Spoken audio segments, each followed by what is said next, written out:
Okay, so what you don't know about me is that when I'm not an Improvert, I host a theatrical paranormal political program in which I interview up-and-coming creatives about their projects at this year's Edinburgh Fringe Festival. So if you will please join me after the break.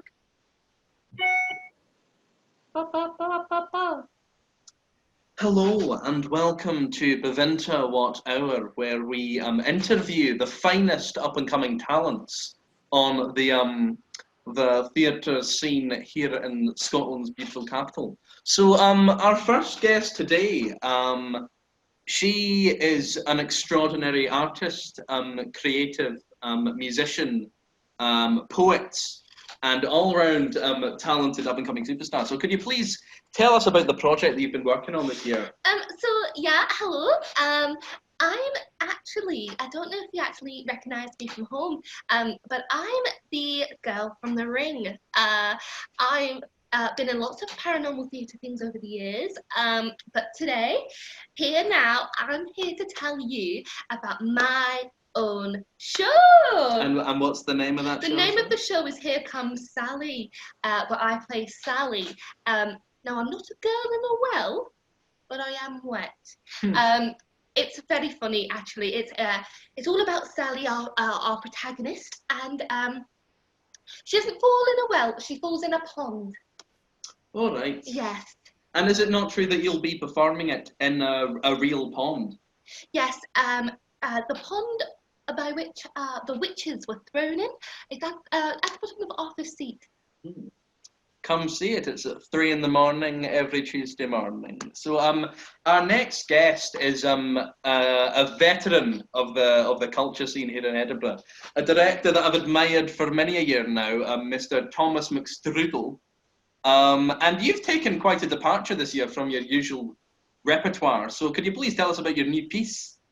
Yeah, absolutely. So it's firstly, it's really great to be here. I love the Fringe. I love Edinburgh. I have to say that while I'm here, I never forget to pick up some of your famous deep fried foods. I find that really charming. I really do. I'm actually from the States, from a little town just outside of Arkansas, and there we don't eat, and I find the Scottish preoccupation with that really charming, and I think the vibe of this whole place is what is really conducive to the production of new theater, and I enjoy so much the presence and the liquidity and the honesty of what goes on here in August every year.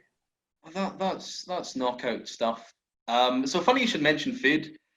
We've got a photo here from your premiere in which you'll actually you're stark bulk naked, but you're covered from head to toe in deep fried Mars bars.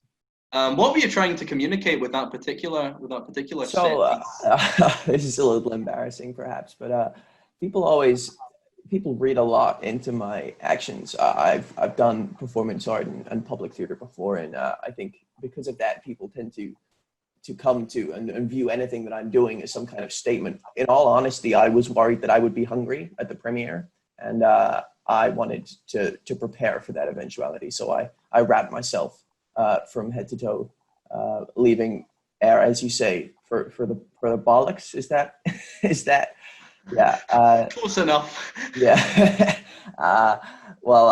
So yeah, I'm afraid there's not all that much to add in there, except for that I'm a little hungry boy. Right. Well, so there's no artistic value to that whatsoever. No, absolutely. I mean, some would say that you can find artistic merit and value wherever you look, but they're wrong. Those people are wrong. Right. I guess you'd have to look pretty hard at that one. So our next guest is a total newcomer. Not even known to her dearest friends and acquaintances, you might say. She's never performed before at the Fringe. Hello, would you care to introduce yourself? He stole my Mars bar. Sorry, what was that? He stole my Mars bar. What? Peter here. He stole your Mars bar. Had a Mars bar and he stole how did he steal it? I don't know. I went to the toilet. It's not there. I knew it was him. Right. Look, he stole it. Peter, what do you have to say about this? You'll just excuse me for a second. I'll need to understand any Mars bar you have. I am this festival. The fuel that fuels my engines is your Mars bar. And if my engines stop, this whole rocket ship is gonna plummet into the atmosphere and we're all gonna burn. He said my rocket ship's gonna crash. Right. I mean, as a newcomer to the Fringe, are you intimidated by this kind of posturing by such a seasoned director as Mr. Peter McStrudel? I just want my Mars bar. My mum said that if I came on the talk show, she'd give me a Mars bar, and it's not fair that he's eating it. So to clarify, you do have a show at this year's Edinburgh Festival. Yeah. I like draw. You draw. Yeah. What do you draw? Like kangaroos and giraffes, and then my mum talks about them on stage, but I only do it if I have a Mars bar. That sounds remarkable. Peter, I was actually thinking that you could be sort of venturing into that kind of territory as a director. Yeah, Is that something that you'd be interested in? Do actually have a functioning workshop about that, exactly that project. That's really weird that you come up with that idea.